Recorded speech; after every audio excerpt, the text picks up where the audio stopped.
I'm really not sure how to go about doing that, so maybe you can give us some instructions. But first I'll mention that I've been in the church since 1975 or so, and it's been a very, very interesting life, and we've been thinking about, as far as an introduction to this particular topic, we've been thinking about all the people that have ever, said, oh, it's getting close to end times, and all these things are increasing, like it says in Revelation. So I thought I would read through Revelation pretty closely and see what it's really going to be like, so I can get a picture of it, a vision of it in my mind, and be prepared in the event it should happen very shortly. So before I continue, Don, is there a way that I could see if anybody has any questions or comments, or do you control that, or how do we keep everybody able to respond and speak? Okay, well, what we'll do tonight is everybody look on your control panel. You'll see the names of all the people who are in the thing. Underneath that, there's a chat. If you have a question or something you'd like to say, just type your name in, or just say, hey, I have a question. And, of course, your name will show up on the chat, and then Tom will know you have a question. Usually what we do is you just say, okay, the sky is purple, it was created purple. What is your thoughts? And then you can throw it out to the audience and wait for everyone to tell you that the sky is actually brown. Okay. Especially around Detroit. Okay. So do people see my screen now when I have this up, or did I lose the screen? Your screen is fine. We see you mousing around and everything. Okay, good. So then let's start into it. All right. Basically, what I did was look at it from the perspective of the seals, the trumpets, and the golden vials. And if we do that, we basically find that there were some common things that have happened through it. There's 7 seals, 7 trumpets, 7 vials, and the reason we look at this is so that we can see that prophecy actually validates what Scripture says. And the whole purpose, as I started off, was to find out, if it's really the end time, what exactly is it going to look like? It's like I'll know and you'll know what it is that's happening. And when we're looking at that, the Scripture came to mind in Revelation 19:10, where it talks about the fact that John fell at his feet to worship him, and he said, I see that you don't do that. I am your fellow servant and thy brethren that have the testimony of Jesus. It says, worship God, for the testimony of Jesus is the spirit of prophecy. And you can see how prophecy really links to what the Word of God is all about. So bottom line is the proper understanding of prophecy is going to protect us as Christians from false prophets. It will help us to keep our minds stable, and it will help us to understand exactly what the end signs of the times are all about. So the first seal. First seal is false Christ, false prophets. That's represented by the white horse. So let's start off in Revelation 6. I'll be going through chapter 19 or so tonight. So as you can tell, clearing about 12, 13 chapters, we're just going to be hitting the highlights. And so Revelation 6 verses 1 and 2 talk about the white horse and the one that sat on him. And this first horseman is somebody that's a false Christ, but they want everybody to believe they are Christ. And that's something that Jesus Christ warned us about in Matthew 24. And in verse 5 it talks about the fact that there's going to be many that come saying they are Christ, and they're going to deceive a whole bunch of people. And verses 24 and 25 talk about the fact that there are going to be all these false prophets, but they're going to show them great signs, great wonders, and it's going to be such that even the very elect could be deceived. Any questions on the first seal? Any comments on the first seal?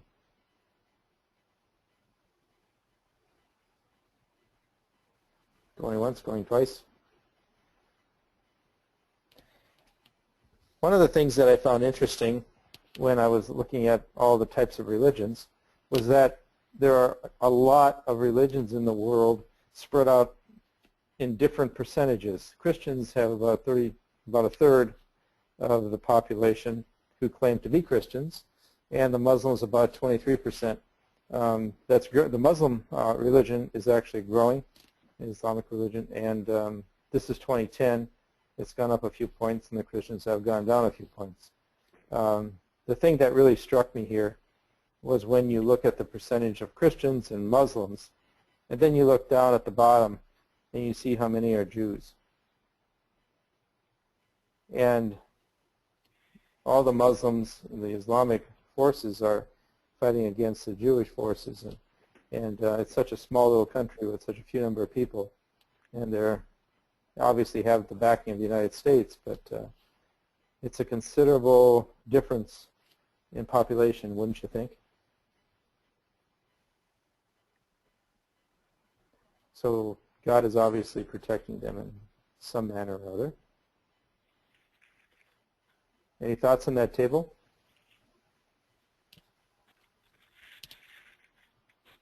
Yes, no? Or did everybody know these numbers?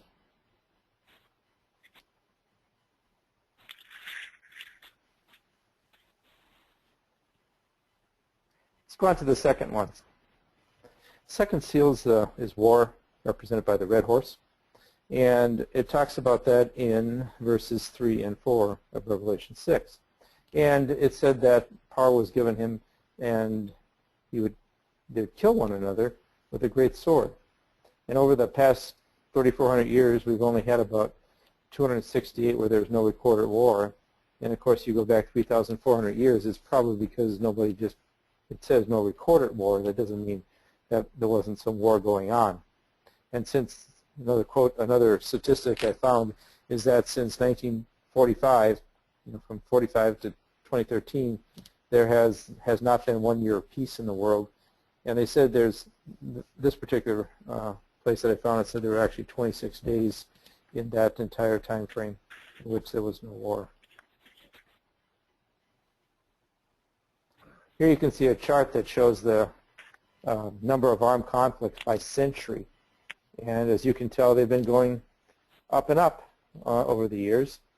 But obviously the population has been going up as well.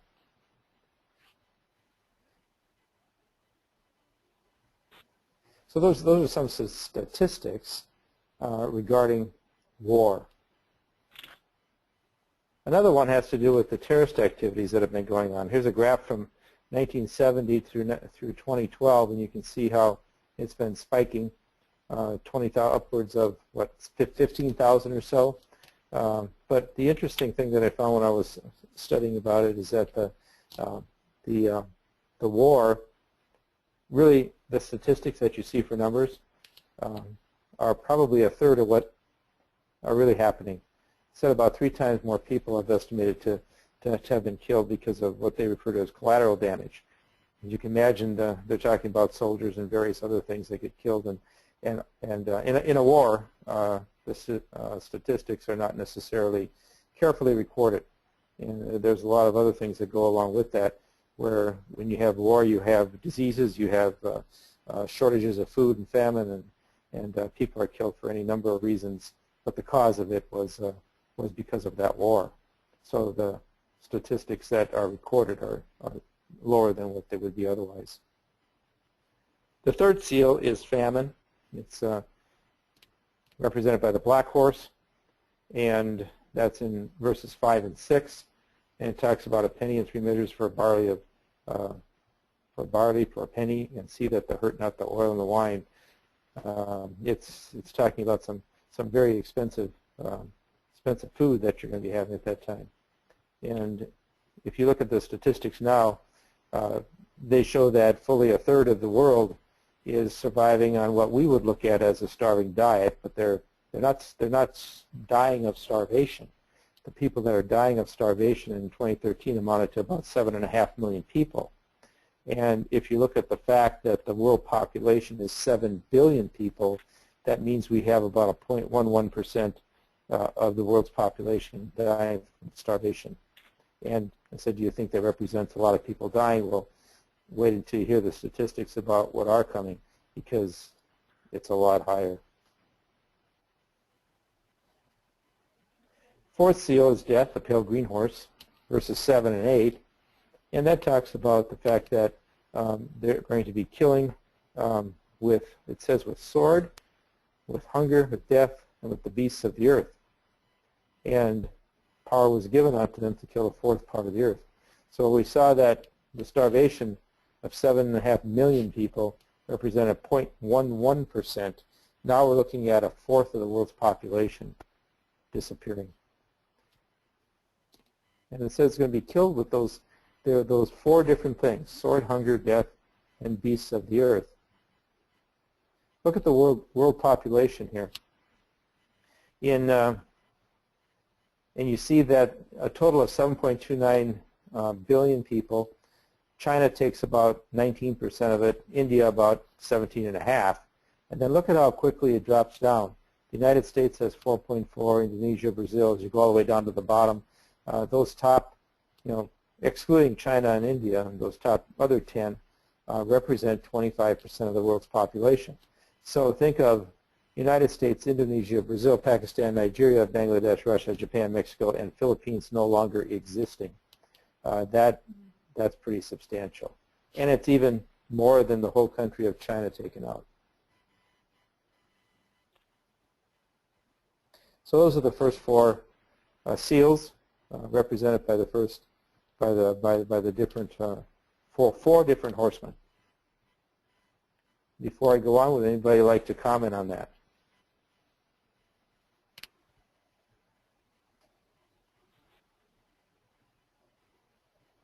No comments? Oh, another point. Jeremiah and Ezekiel talk about the fact that in the end they'd be killing with sword, famine, and pestilence at the time, because they were not following God's way of life, and it was a penalty that they were seeing against Israel. But notice it didn't talk about the beasts. It talks about the sword, the famine, and the pestilence. But it also mentions the beasts in Revelation when a fourth of the populations die. And I believe that's because of the fact that there are going to be so many that as you start depopulating the world, the beasts and stuff the beasts will actually increase. It talks about how they, when Israel took over the Promised Land, they didn't kill everybody off right away because of the fact they weren't there to populate it, and they wouldn't be able to maintain and control the beasts.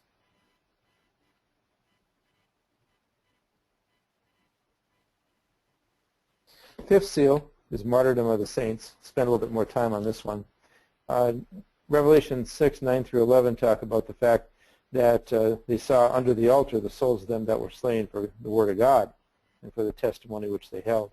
And they cried out and wanted to know how long it was going to be before they would have them, those that killed them, would be judged and avenged.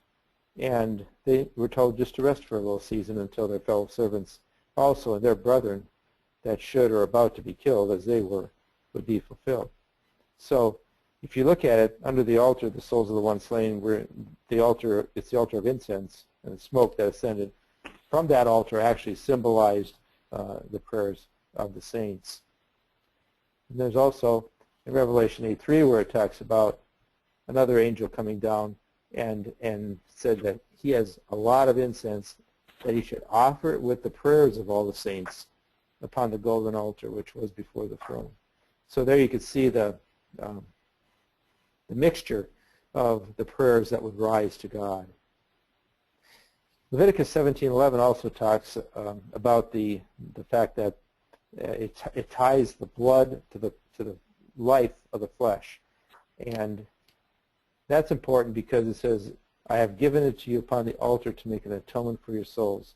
It's the blood that makes an atonement for the souls, and that's what it's talking about earlier in Revelation.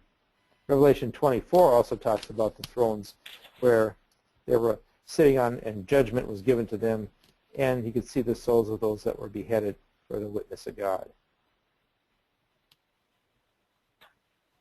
God will judge, though. God will judge. He'll avenge. And in Luke 18:7, it talks about that. It says, "And shall not God avenge his own elect, which cry day and night unto him, though he bear long with them?" He doesn't forget about, God is not someone who forgets the fact that there was blood spilled. And these were his people. Each of it also talks about the fact that they were given white robes, right? And the color white is representative of holiness. The white robes stand for purity. And it talks about that in Revelation 3, verses 4 and 5, how they would be clothed in the white remnant, and it would not blot out his name from the book of life. That's all good news.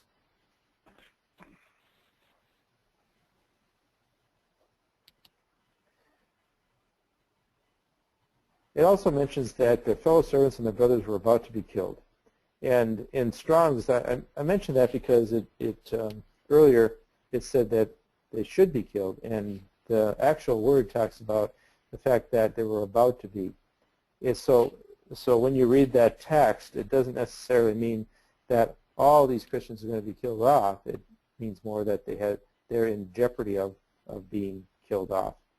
That they had to be willing to die, obviously, and the fact that they were willing to die is going to mean that they are going to receive the same reward as those that suffered martyrdom. It's not it's just like when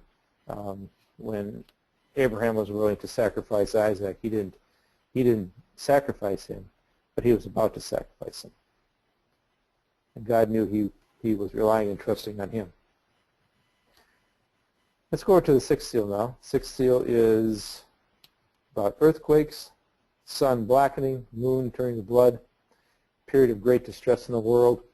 And it talks there about the fact that the stars of heaven are going to fall to the earth even as a fig tree casts her untimely figs and shaken by a mighty wind. It also mentions the fact that it talks about the heavens just rolling out as a scroll and rolling together. And every mountain and island is going to be moved out of its place. And if you look at the way an island is built, an island is typically built from a volcano stream, hot volcanic materials coming out of the ground, excuse me, in the ocean. And in that process of rising to the surface, it cools. So if you look at the islands in Hawaii, they're basically little globs of volcanic material on top of a small, thin spear of stone, and it wouldn't be that hard to have it break and fall into the ocean. I don't know about the mountains being moved, though. I assume that's all because of the earthquakes that are happening. Any thoughts on that?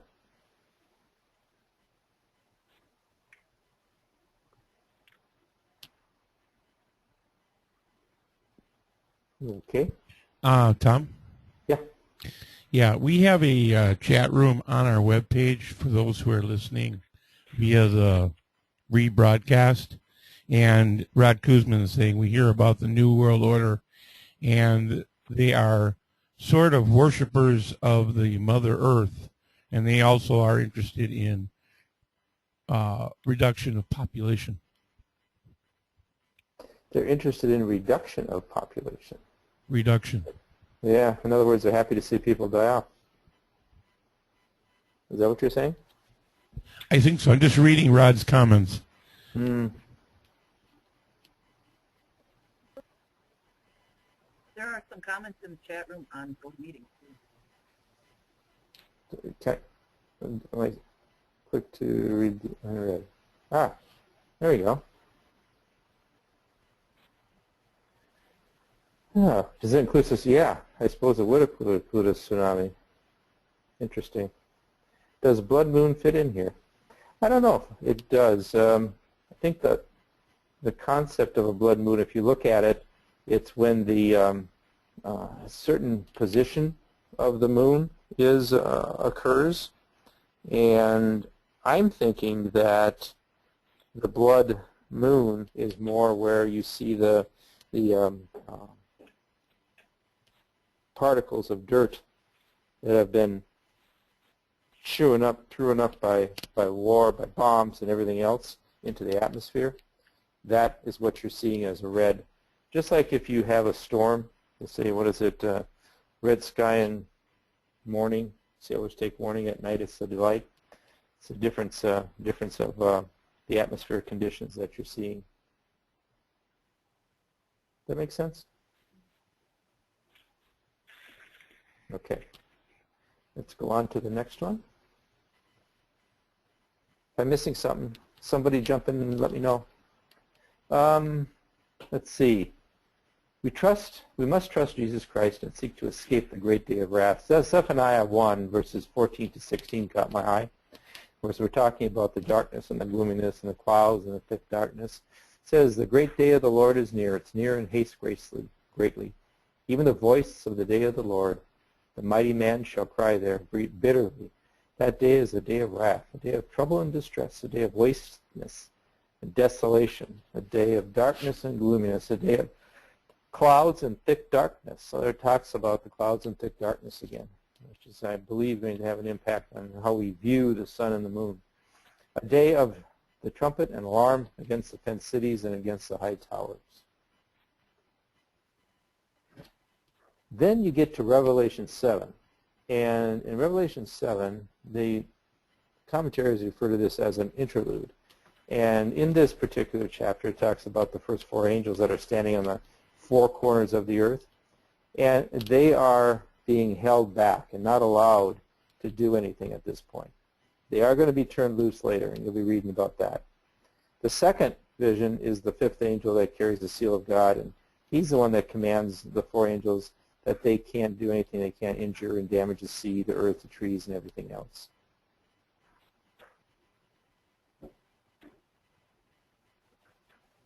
Let's see. Let's see, where are we going with this? Page down. Seventh seal is a start where it's all about expectations. Now, if you turn to Revelation 8, verse 1 through 6, you'll see that the first thing that happens is that there was silence for the space of half an hour. It's sort of the calm before the storm. It says there were voices, then thunderings and lightnings, earthquakes, the seven angels in which the seven trumpets prepared themselves to sound. And if you think about that, it's a lot like when the Israelites were standing before Mount Sinai and they heard God talking to them. And in Exodus 19, 16 to 18, it talks about how they heard the voice, and it was the voice of a trumpet exceedingly loud, and the people trembled. Moses brought forth the people out of the camp to meet God, and what did they want to do? They said, you go see him. We're afraid of him. And the Mount Sinai was all together in smoke because the Lord descended upon it with fire and smoke.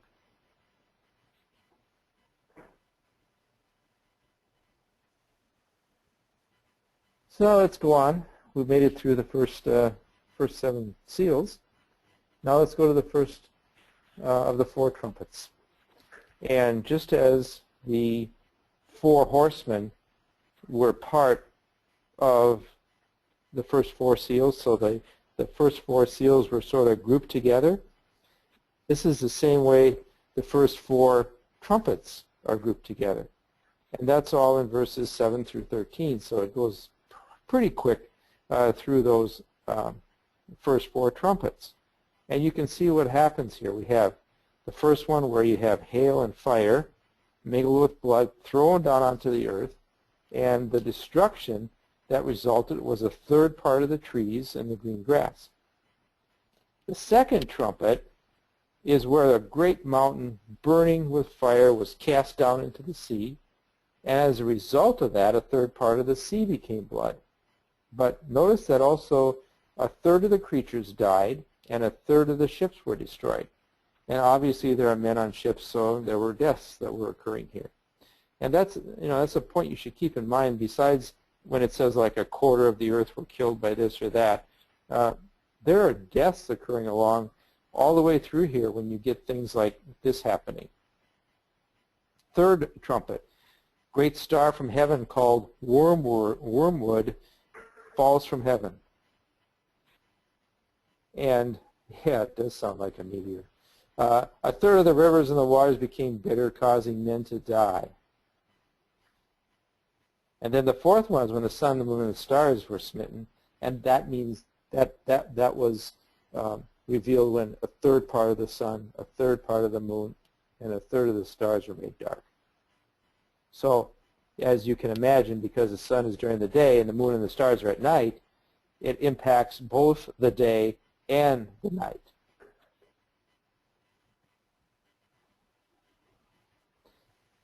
Question on what is I don't know what is God's seal on their foreheads. I missed that. Did I go past that? Speak to me.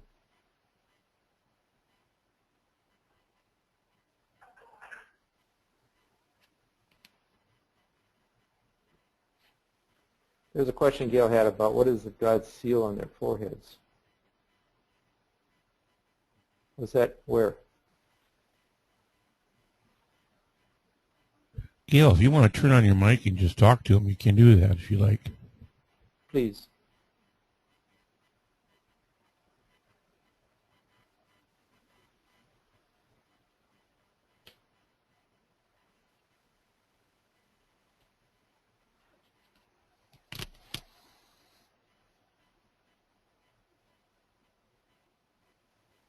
Or no.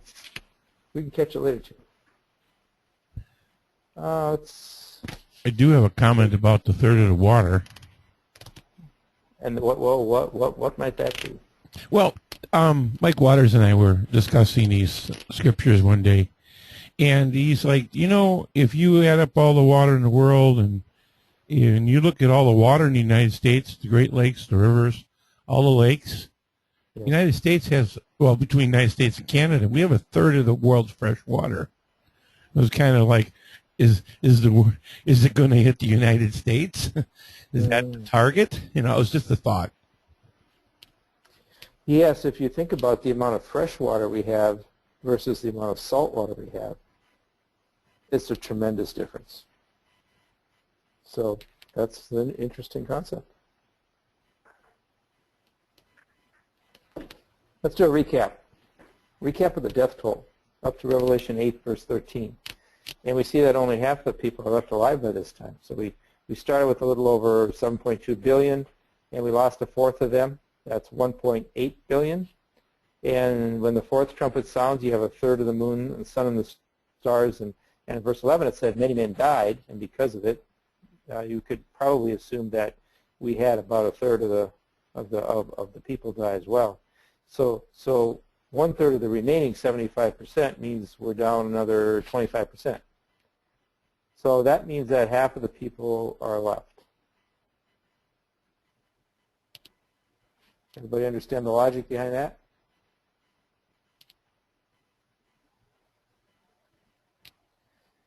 The fifth trumpet is discussed in Revelation 9, verses 1 through 12, and it says it marks the end of the first woe. If you read those verses, it talks about a star falling from heaven. The sun and the air were darkened by reason of the smoke of the pit. But it says, hurt those men which have not the seal of God in their foreheads. You know, so it talks, you know, you think about the mark of the beast and all that, but there are those that have the seal of God in their foreheads. And it also goes on to say that men will seek death and they won't find it.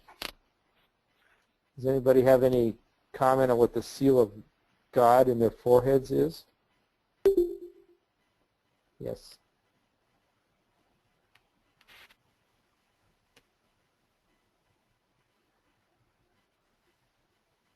Yay, nay? I'm sorry, I'm hearing a ping, but what does that mean? Oh. The pinging is people coming and going out of the meeting. Okay. And your wife has come and gone a couple times. Okay. Oh, From the, I'm sorry Revelation about 12:7. that. From the chat room on our web page, Rod Kuzman's listening. He says we can relate the trumpets prophecy to the day of blowing, or trumpets as we call it, then followed by atonement, which is a prophecy with just one trumpet. And then he said the Jubilees are Christ's return.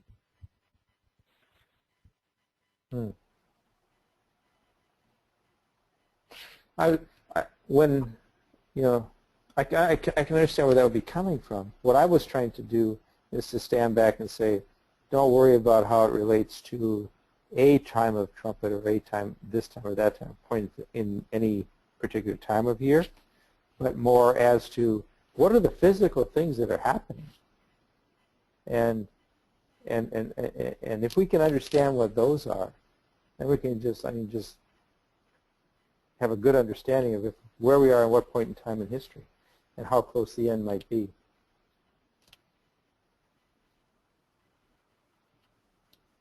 The sixth trumpet results in a loss of another third of the people. Revelation 9 verses 13 to 21 talks about loosing the four angels. Remember we read about the four angels that was held back by the fifth. Well, in this case, they were let go.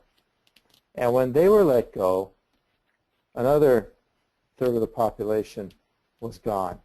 So if you look at the chart now, we moved from 50%. So if you take a third of 50%, we lost another 1.2 billion people, which means we're down to 240 or 2.43 billion, or a third of the original population. So we know that with all the things that were going on, there was probably a lot more people that got killed by that time, but we're down to a third. Revelation 10 through Revelation 11:14 is now the interlude. Remember, we had an interlude when we were talking about the seals. Now we're going to have an interlude when we're talking about the trumpets. And in this interlude, two things are talked about. In chapter 10, they talk about the scroll, and that's when he was told to eat the scroll. It'd be sweet when you first eat it, but it's bitter in your stomach. And then it also talks in chapter 11 about the two witnesses. So it's a little side trip. And again, it's referred to as the interlude. Then the seventh trumpet comes in. And basically that's when the time has come. And it's in Revelation 11:15 to 19, in those 4 or 5 verses, talks about the nations being angry. The wrath has come. The temple of God was opened in heaven, the dead that was open in heaven, the dead, that they should be judged. And again, more lightnings, voicings, thunders, earthquakes, great hail. You hear a lot about that. You read just lots of earthquakes going on, which is probably a lot of the reasons that the mountains are going down.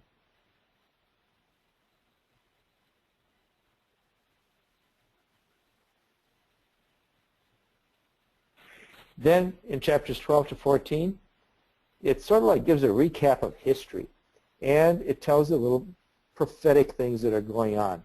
So you can, just make a note of that. Revelation 12, 13, and 14 is it goes almost back to the creation all the way through. It's talking about different things that are going on, but it's a very high-level, broad brush of history and the future. Then we get to the 7 golden vials, and the 7 golden vials are covered very quickly, as you can see, verses 1 through 7 of chapter 15. And here, the first one is a vial poured upon the earth. And the result from that is grievous sores on the men that had the mark of the beast on them and worshiped the image. The second one was poured upon the sea. And then the sea became blood. It says all souls died in the sea. So now you have a situation where everything is dead in the sea. Not just a third of it, it's everything. Then it was poured on the rivers and fountains of waters. Now here, Don, is what this is a good, clean drinking water. It's not salt water. And it says these became as blood. Fourth one, on the sun. Now interestingly here, the sun doesn't go out. The sun doesn't go out. The sun instead gets hotter. And what do men do? They don't repent. If you read about it in Revelation 15, it says they blaspheme the name of God. The fifth one, they poured the vial upon the seat of the beast. So the beast kingdom was full of darkness, and they blasphemed God, still not repenting. The sixth one was poured upon the Euphrates River, and the water thereof dried up. And it says that the way of the kings of the east might be prepared for Armageddon.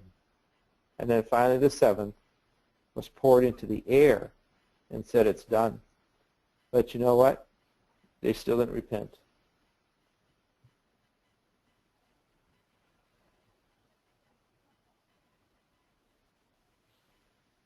So we see the continued inability of men to submit to God. They would not repent. Revelation 16:18 to 21. There were voices and thunders and lightnings. There was great earthquake, such as not seen since men were upon the earth. So mighty an earthquake and so great. And the great city was divided into three parts. The cities of the nation fell. And great Babylon came in remembrance before God to give unto her the cup of the wine of the fierceness of his wrath. Every island fled away, and mountains were not even found. There fell upon men a great hail out of heaven, every stone about the weight of a talent, and men blasphemed God because of the plague of the hail, for the plague thereof was exceedingly great. So here we have less than a third of the world's population surviving, only to remain rebellious against God's will. Yeah, Dave, you mentioned, sounds like the Exodus in places. It does.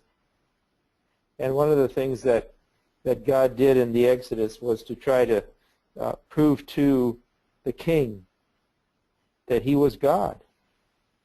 Here he's trying to prove to the people he is God.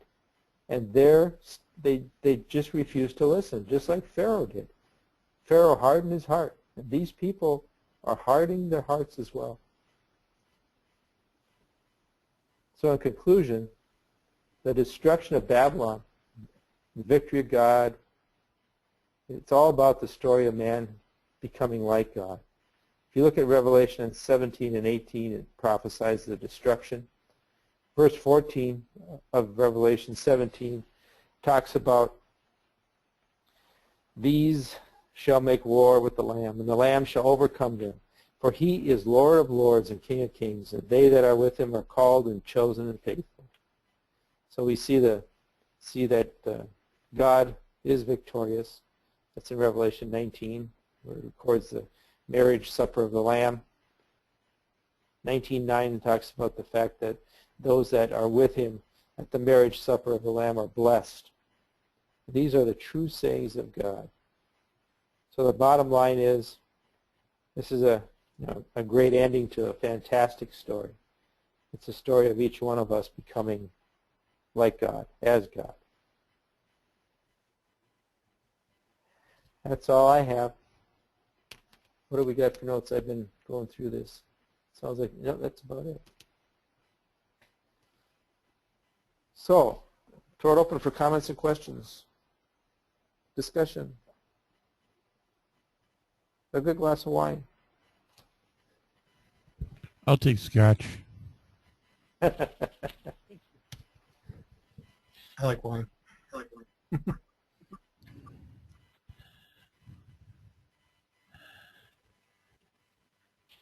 Rod Kuzman, a comment to your ending there, and says, sounds like good news.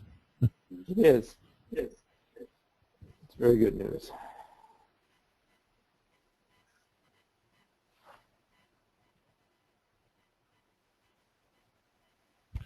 Wow, this is unusual. Nobody's really, somebody usually chats by now, asks the question, grills the guest speaker into the ground. Not quite. We've never had that happen yet. I'm trying to spark some conversation here.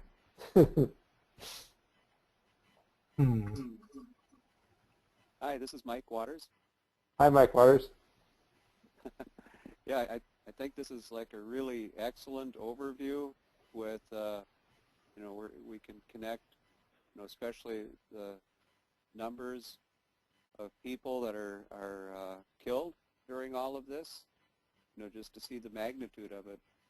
And I guess I'm known to be looking at the trees, or as Peggy would probably say it, I studied the moss on the tree, and and getting down to the details. So I really, I think you did a really good job of tying the whole thing all together in a real simple timeline. I'd have a few comments, I guess. One is about the geological history on the Earth of the meteorites, because that seems to be a huge part of the whole story here. And a lot of the great changes in the Earth have come through meteors, according to geology, which some people feel the destruction of the dinosaurs. One thing I've learned about recently was the tie-in of huge meteorite showers with the evaporation of the ice cap that we had over North America, the glaciers. Right now it's really cold here in Wisconsin, but at one time we had about 3 miles deep of ice over most of North America. And according to the geological history, there's a worldwide ash layer from meteorites. That corresponds pretty directly with the evaporation of the glaciers, and in the Great Lakes especially, there's evidence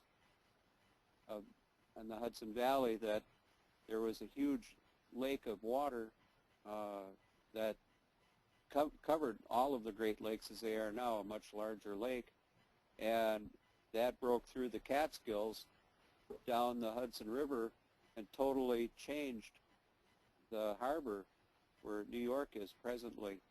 And there's a massive amount of boulders that broke through and redirected the harbor, and so there's a massive evidence of this.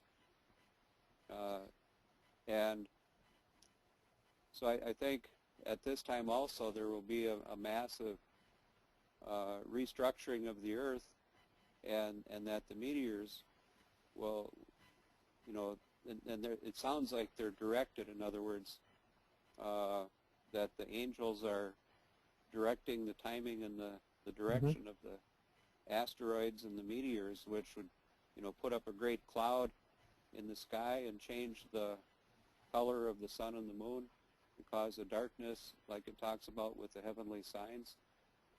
And I think it's consistent with previous changes, destructive changes on the Earth that have happened in the past, that we're involved with the great catastrophic events.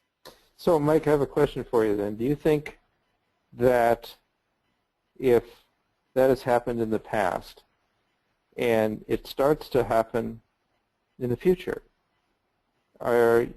would you not think that the scientists would say, this has happened before, it's this and another thing, and they poo-poo the idea of the fact that God is really causing it and he's orchestrating the whole thing?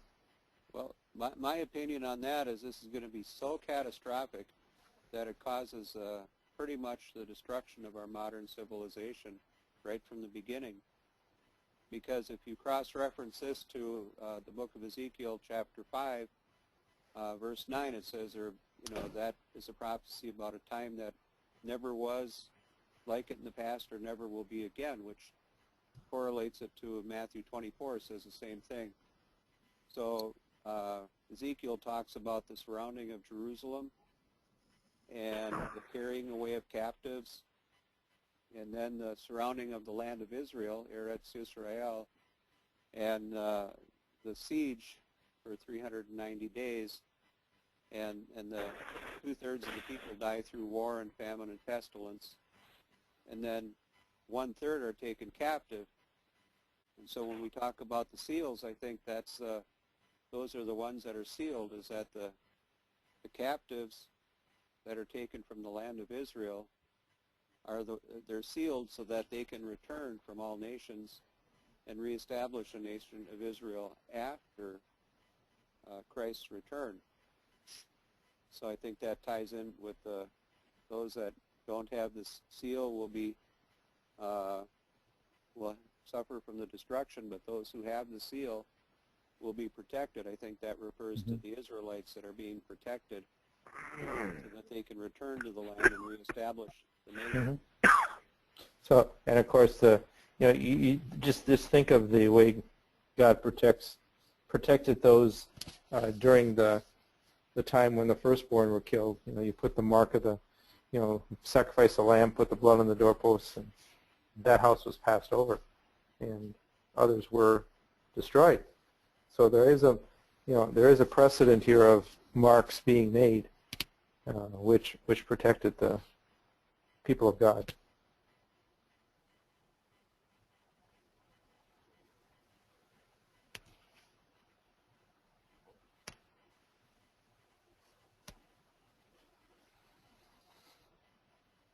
Next comment.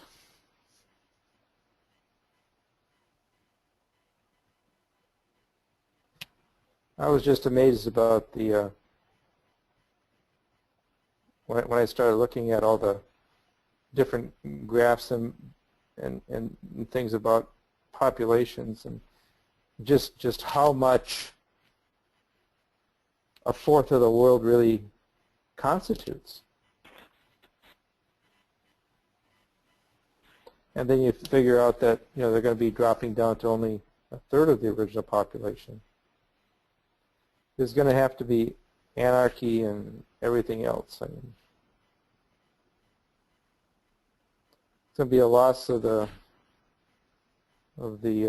rule of law.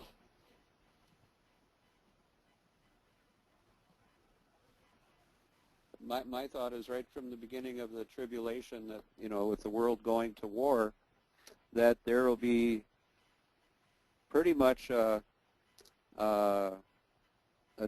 destabilizing of everything we know. In other words, the internet, the telephones, the electrical grid, and then especially as you go through all of the various plagues and everything, people will be down to just a very basic level of structure.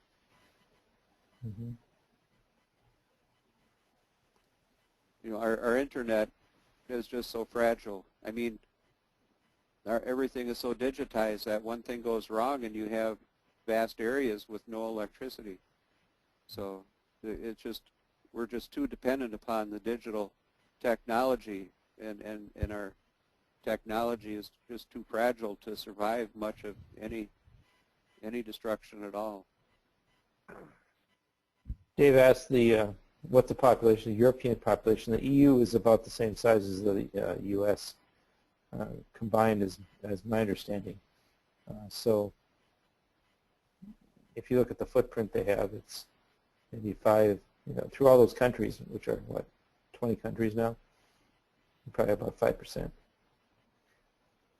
What you see on this screen are the percent of the populations of the world from the largest down towards the the first 12 largest is what you're seeing.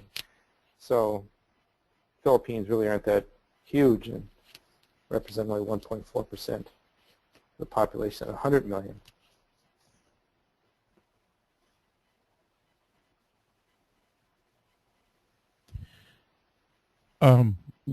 What Mike was saying about fragile and God,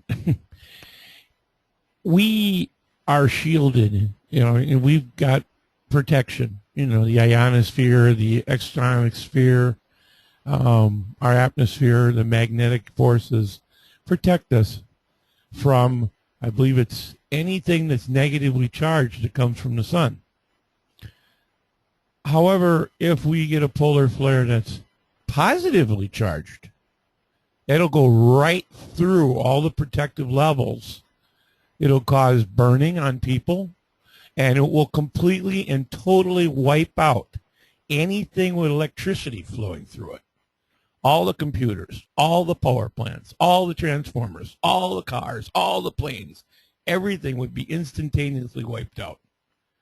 All it takes is a positive flare instead of a negative.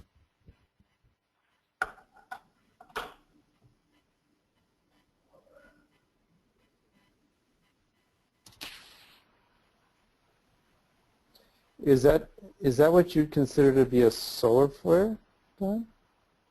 Yeah, solar flares are usually, try to remember if it's negatively charged or positively charged. Yeah, But but they don't our cause. atmosphere will pretty much catch most of it. Mm-hmm. And, I mean, you'll still have the red bands. You'll still have the heat. But the really nasty stuff, the radio energy, is pretty much reflected by or is de-energized, like in the polar caps have the lights. It's the de-energizing of the energy coming in. Mm-hmm. If it's positively charged, I believe it's positively charged, it'll go right through. There is no stopping it. And none of our infrastructure is protected against that kind of a charge. It would just wipe out everything. Anything electrical. Like batteries is chemical electrical would be okay, but anything that needs magnetic would be wiped out.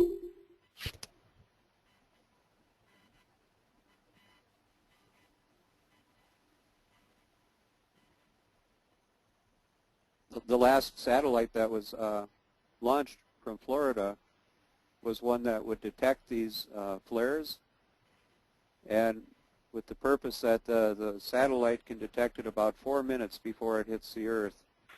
And that 4 minutes of time, the power companies hopefully they can shut down everything, all power in the United States, and put some buffer of protection if this were to happen. So it's something that's very heavily on the minds of the government.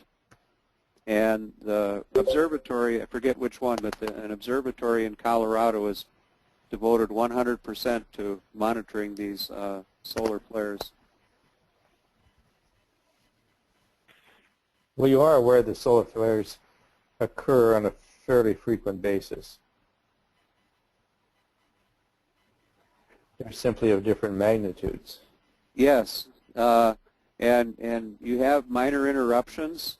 You might notice in your cell phone service or radio, things like that, where you have short-term interruptions, or it might just, drop calls or disturb a signal. So it is a regular thing, and they've realized that, well, if there's one of it's of a certain magnitude and of a certain polarity, it would cause much more damage. And so rather than lose our total electronic grid, they're trying to put in a system for defense. But there again, it's our magnetic field has been altered over the last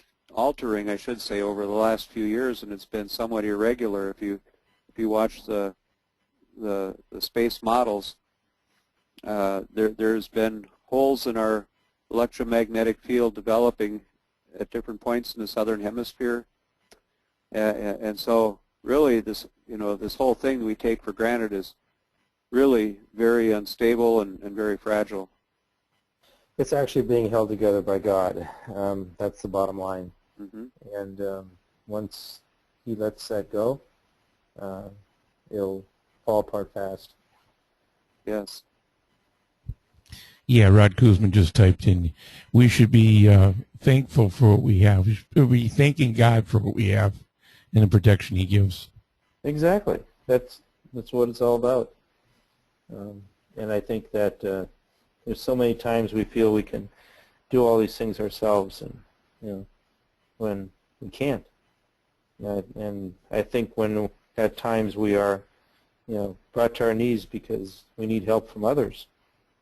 We learn in that way that it's not just us that can do it. We do need others to help us, but most importantly, we need God to help us because He's in charge. Yeah, the big bombs cause a little bit of a problem, no doubt about it.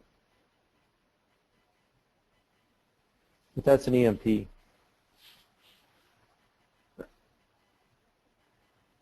Go ahead.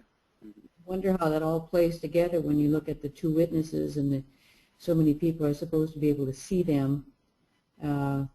Before we think of all of the technology, you can see things all around the world. And you wonder how that's going to all play out if everything is wiped out electronically.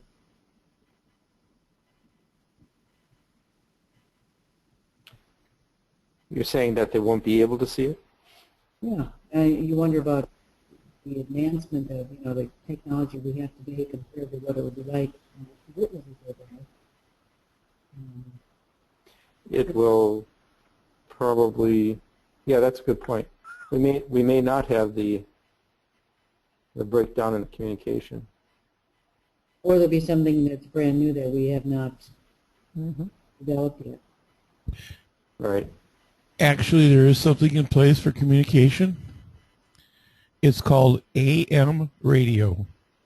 The only, I kid you not, the only reason that we still have AM radio stations is that particular band of frequencies will blast through anything. Any static, any magnetic field. You take a FM radio in the basement, you get nothing. You take an AM radio in the basement, you got signal. That is the only reason we still have licensed AM radio stations, because the government needs them to communicate in the event of a electromagnetic disaster. Well, the shortwave radios will work as well. Right, but how many people do you know have shortwave radios? Just a few. Most everybody, if you got a Walkman, if you got a radio, it's got the AM band on it still. But doesn't it say that people are going to see them?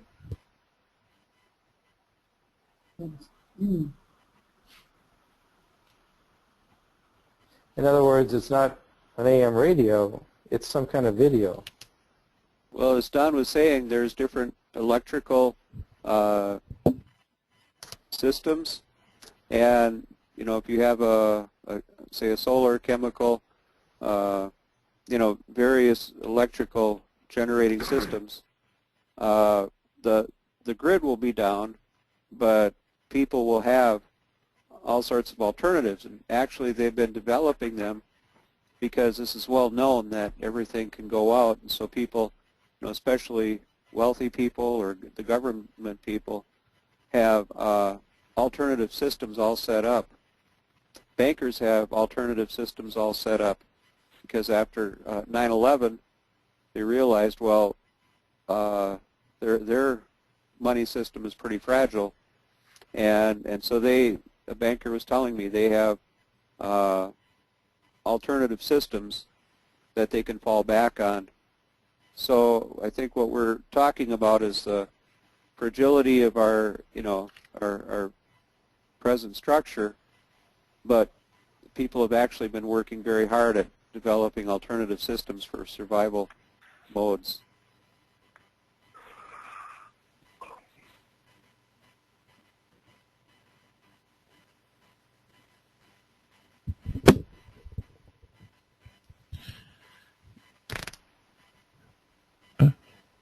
Okay.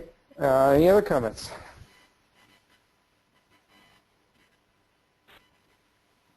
We are a resourceful creature and have an instinct for survival. So there will probably be all sorts of things because, as they say, necessity is the mother of invention. You just have to maintain a very good relationship with the Amish community.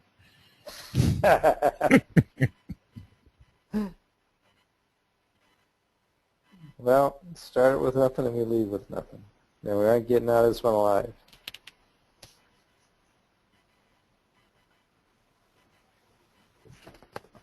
So how do we prepare? Like preppers? What about a spiritual?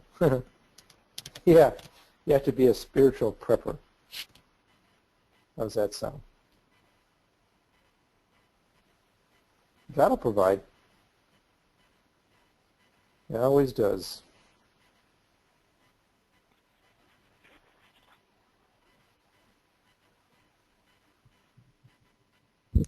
Yep, the one that protects the apostles from getting bit by snakes, the same one that made sure that in a drought the widow's grain and the prophet's grain never went dry, the barrel never went dry, never got, he'll provide. Yeah, think of Joseph. He got thrown in the pit. He got sold, thrown in the prison. I mean, the guy couldn't do anything right. He was just getting slammed all over the place. But he had the right attitude. And he knew God would take care of him. And in the end, he had a pretty good position.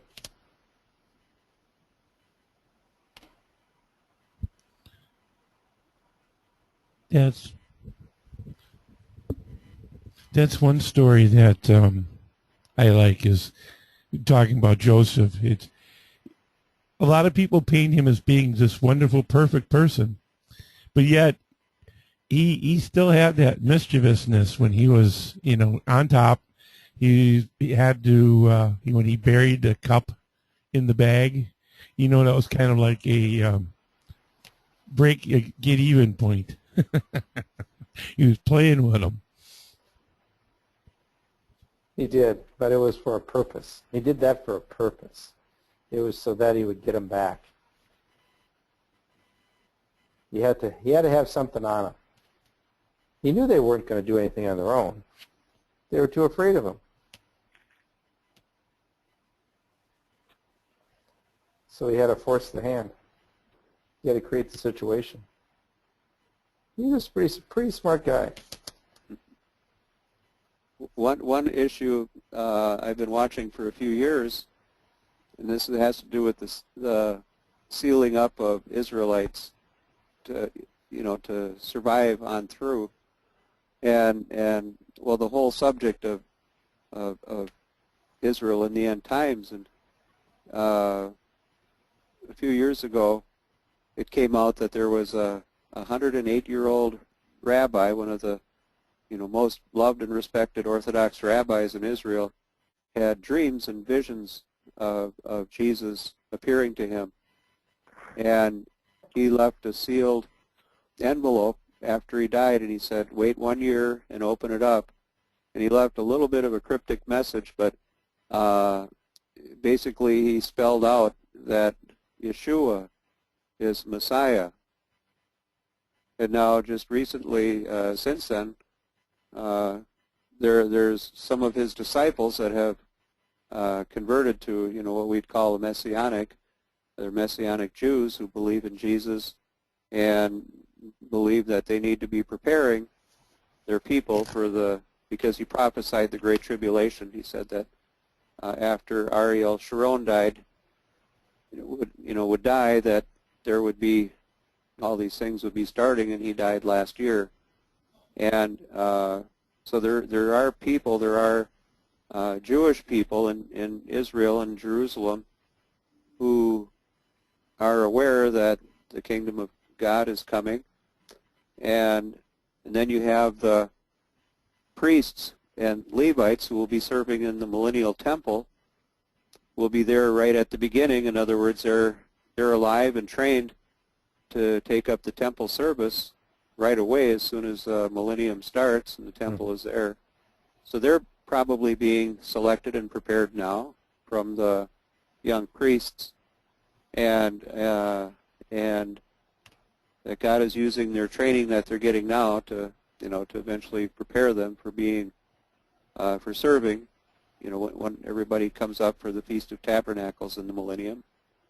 And then you have the ones that we just read about that they're not hurt because they have the seal of God, and so I think that there's a great work being done in Israel right now, or even throughout the whole world, that you see more and more Jewish people, more and more Israelis that are understanding that Yeshua is Messiah.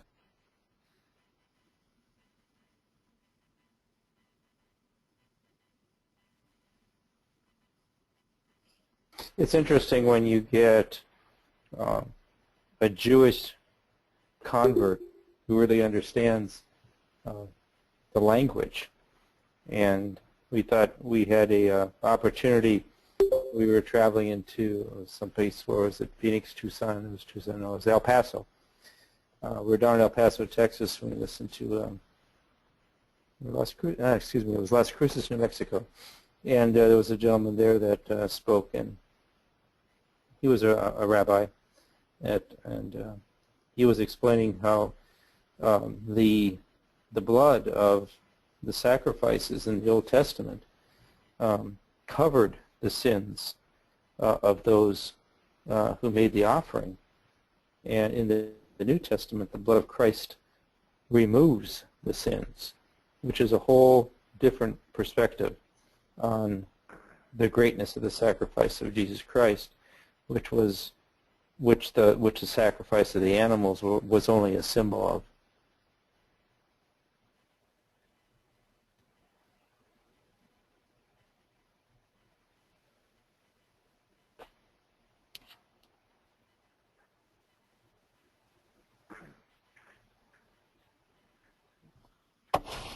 Well, that's all I have.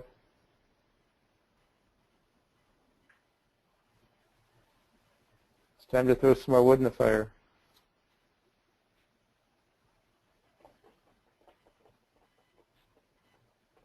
Gail's got a comment. Then, like Joseph was given the revelation. Let's see. So, do we need to prepare spiritually? Yeah. Yes, it's the whole point.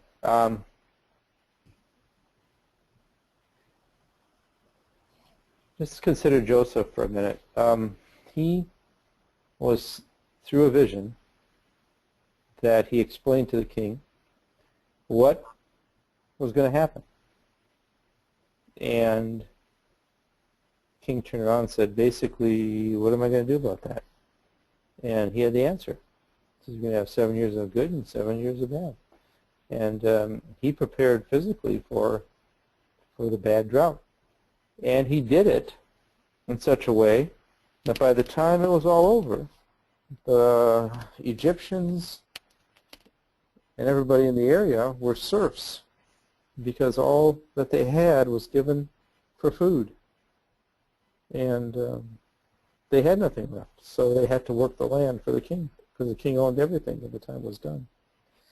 Which is sort of interesting, because what he had gathered to give to them, which they had to pay for, was through taxation. So he took it from them to begin with by extra for 7 years, then turned around and gave it back and charged them for it.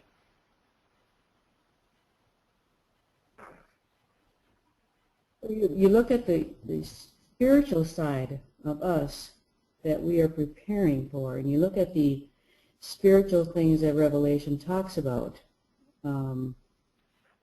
We'll go back to Leviticus or the Old Testament. When they put the tabernacle together, it was supposed to follow the pattern of the spiritual temple, which is in heaven.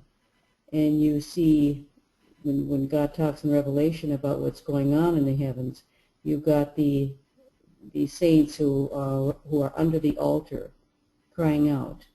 You've got this altar there, and you've got this incense, this prayers that are going up. These are spiritual things. This is a part of what we are a part of. We as kings and priests are told we're supposed to offer spiritual sacrifices. That's part of our job. We're commanded to do that. You're offering the spiritual sacrifices, that sacrifice of thanksgiving, the sacrifice of praise, the sacrifice of the fruit of your lips, sacrifice of righteousness, and there's a few others. But we are supposed to be offering these spiritual sacrifices. I think that's part of our prayers and our offerings that go up in that incense. Those are spiritual things we are preparing for because that's going to be offered. And Good what I've point. learned with this study also is that there's things going on with this altar and all these spiritual things that are physical show that are up before God's throne. And there's angels that come out of this altar, and they speak from the horns of this altar. I think that's talking about in Revelation 10. And that really opened my eyes. It's like, wow, you really got these spiritual things going on that are a replica of the physical. So if we look at the spiritual things that we are supposed to be doing and how much of a part of that we are, that's part of our preparation to spiritually preparing for it. So you're a part of that.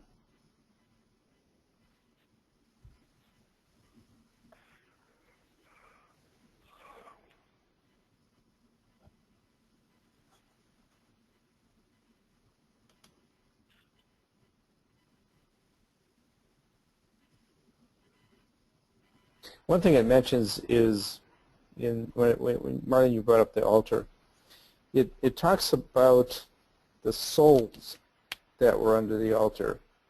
And, these were all spiritual beings at this point. That's what it's referring to. It's not an actual physical person. It doesn't say, these people were under it. It talks about the souls, for whatever that's worth.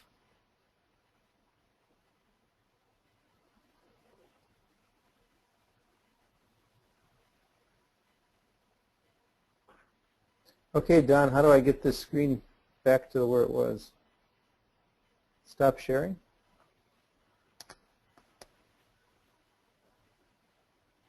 Stop showing application?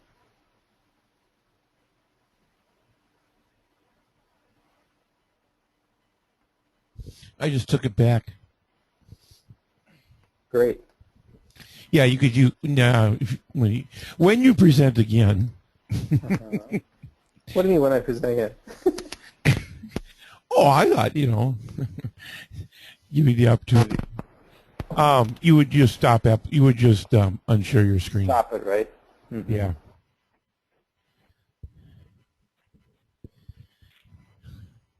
Okay. Well, you got those people in Rice Lake. They've been quiet. And then we got the Great North Woods of Wisconsin. They've been quiet. And I see the Rudds joined us late. Any other comments?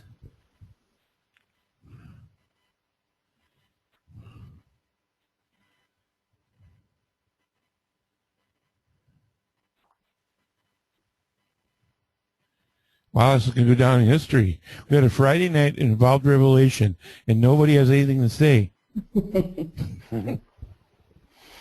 There's a lot more we have to learn.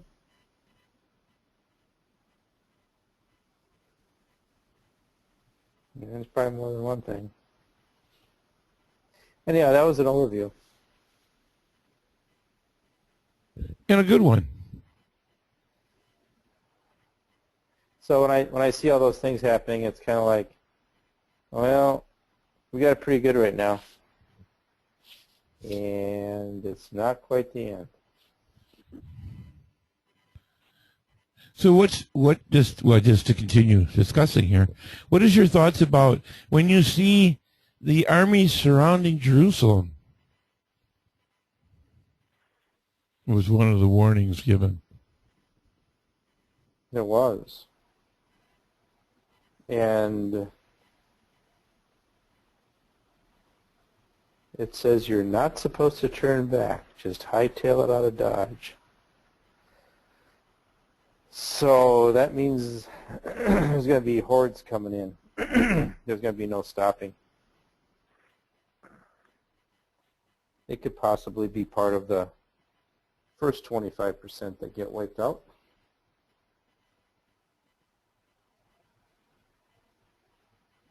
Again, Jerusalem is so small. Has anyone on the web on this webcast ever been to the Jerusalem area?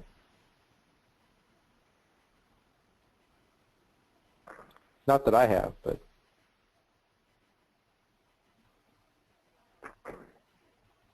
I don't think it's that big.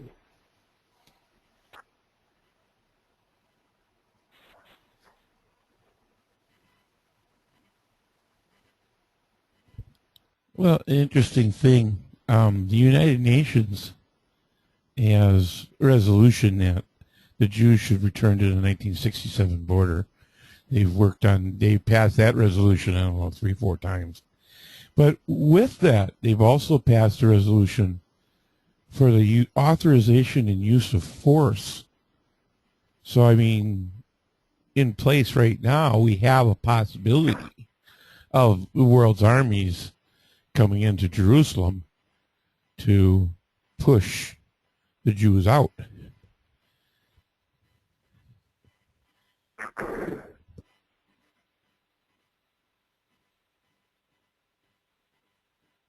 You know, this whole thing could happen rather quickly. Oh yeah. I mean, just look at when the wall came down, when Reagan was president.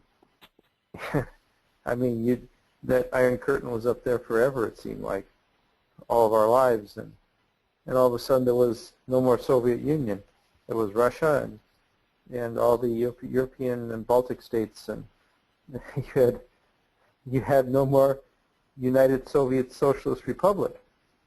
You had Russia, which was only at that time one of them, one of the countries. And it just like poof, it was overnight. Everybody said, what happened? And I suspect that's what's going to happen here. When it starts breaking loose, it's all going to break loose.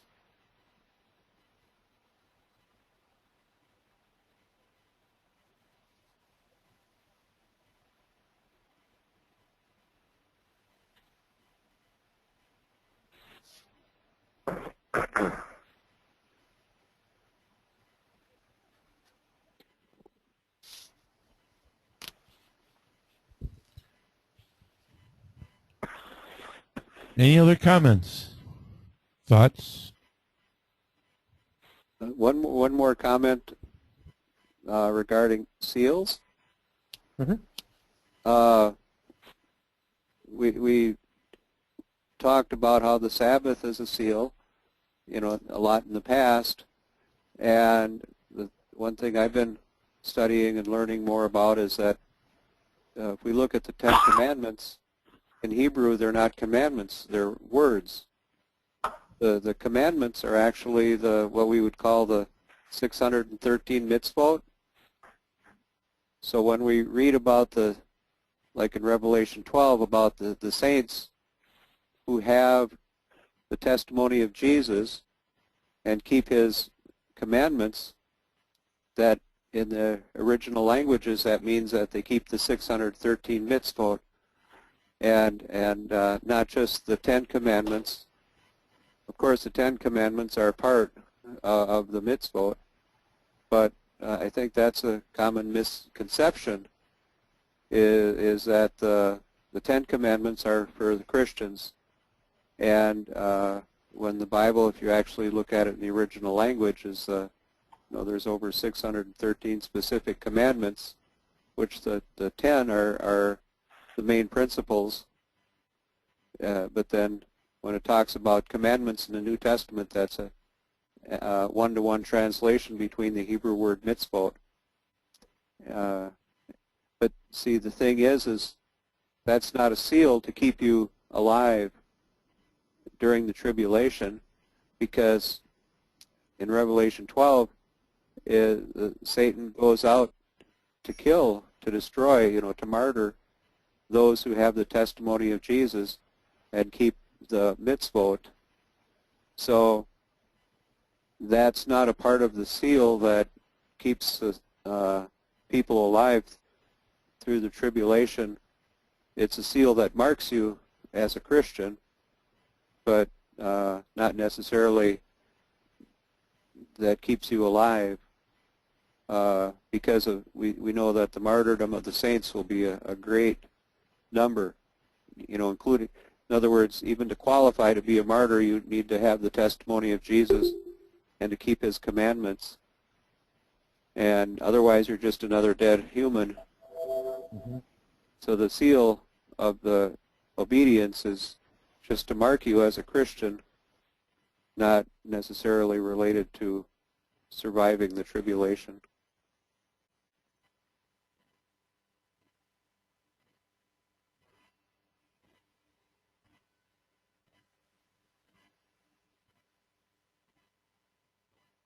So how are you seeing that seal, the seal of God on your foreheads? How are you seeing that? I think it's a special seal for survival. In other words, that you're one of those possibly young people who are sealed up to be protected to come back and reestablish Israel as a nation. And that that's the primary purpose. And in fact, my my theory on the place of safety is it isn't for the quote-unquote the church. It's really for the young priests and Levites who need to be taught and prepared for their service in the millennial temple.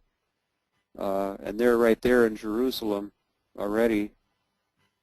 Now it'd be cool to be staff, you know, helping them, but it's not really for the church as a whole, as we were taught in the past. It's the reason that people are kept alive through the tribulation is as much for repopulating the earth as physical humans. And that I think it breaks down to a tithe. A tithe of the Israelites are kept on through the Great Tribulation and brought back to the land as a, like we talked about, like the Exodus, that, you know, we have all the plagues being poured out, and then the nation of Israel is reestablished after the return of Christ with those who have been selected to come back to the land and inherit the land. So are you saying that you're seeing the people that are sealed are not those that are going to be in the first resurrection? Right. They'll be the physical human beings. You know, of course, there will be saints who are alive and remain. Would they not be sealed also? Yes. That's where it's like probably be pretty cool to be on the staff, you might say, for the training program. So there will be saints who are in the place of safety who are alive and remain, and they'll be caught up along with all those who have died before them. But that's not the, you know, this is my theoretical summation of my study, is that the real purpose for the place of safety is to train the next generation, the young priesthood. And of course they need staff, they need teachers, they need, you know, it's probably just not a colony of young people. So there will be saints, but my understanding is that the great majority of saints will be martyred and be waiting for the resurrection. Those who have the testimony of Jesus and keep his mitzvot, all of his commandments, will be the ones who will be martyred. And then, of course, be in the first resurrection.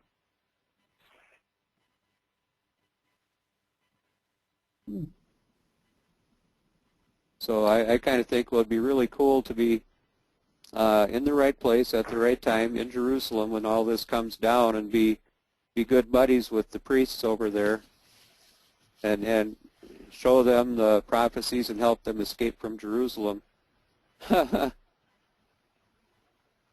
You know, as older people that know a little bit more about all this stuff, and assist them as they're being trained. The operative word is older, right? Yes. You know, those of us who have been around and we've been studying these things for years, you know, like those young priests, they're Orthodox Jews, you know. This is all new to them, learning about the Messiah.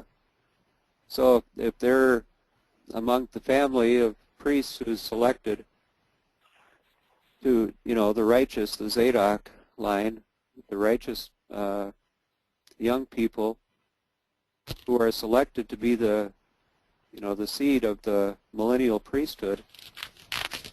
And then after this all goes down, they'll receive their house in the outskirts, the suburbs of the temple, and they'll go to work every day serving in the temple. Well, there's actually a yeshiva over there right now where they're training to serve in the temple, and they've been ritually pure from infancy, and their whole life is devoted to learning every detail in the law about serving in the temple. Well, that's interesting. They've been selected genetically to have, there's a Aaronic line that's one of the most obvious or identifiable genetic markers, and the secular geneticist even acknowledges that the Aaronic line is very visible. It has a very distinct Y haplogroup marker. And so there, since 1998, young Jewish people with this genetic marker have been invited to be, part of the yeshiva. And so they're kind of like Samuel with Eli, where they go into the yeshiva at a young age, and they're trained from their youth to be a priest.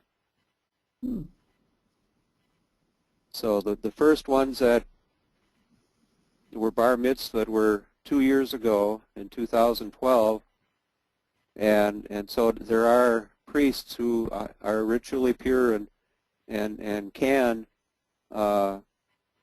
serve in a temple at this moment.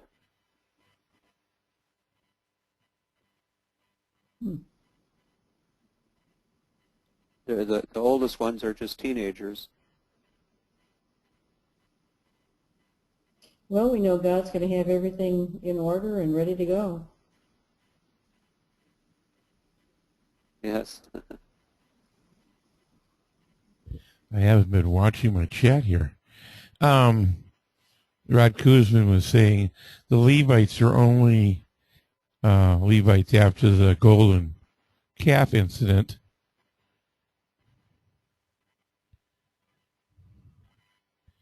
And he just said, haven't seen any dead. I don't know what that refers to.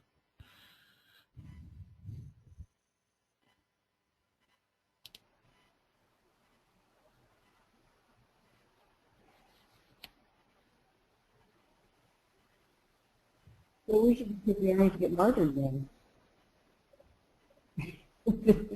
Well, you're not all going to get martyred because it talks about the end times, and if you read Thessalonians, it's the dead in Christ are going to rise first, and then we who are still alive will follow.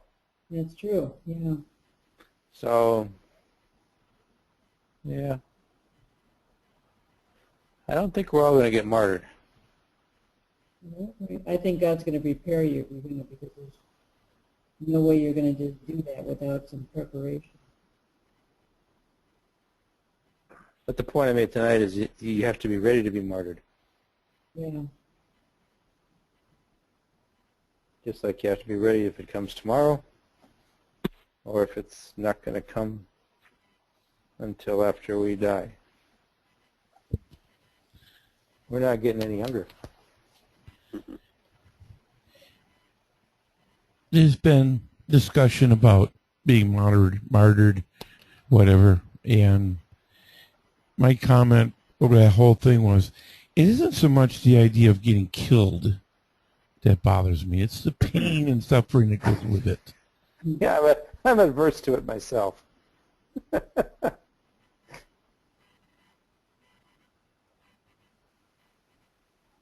Just a bullet between the eyes, boom, dead.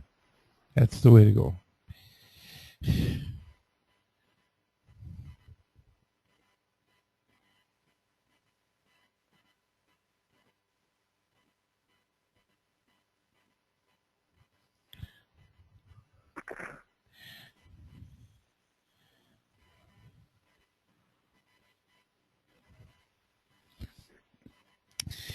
Well, if there isn't any more comments, I'll wait another 20 seconds or so. I'll end the official portion of our program here and open it up to fellowship.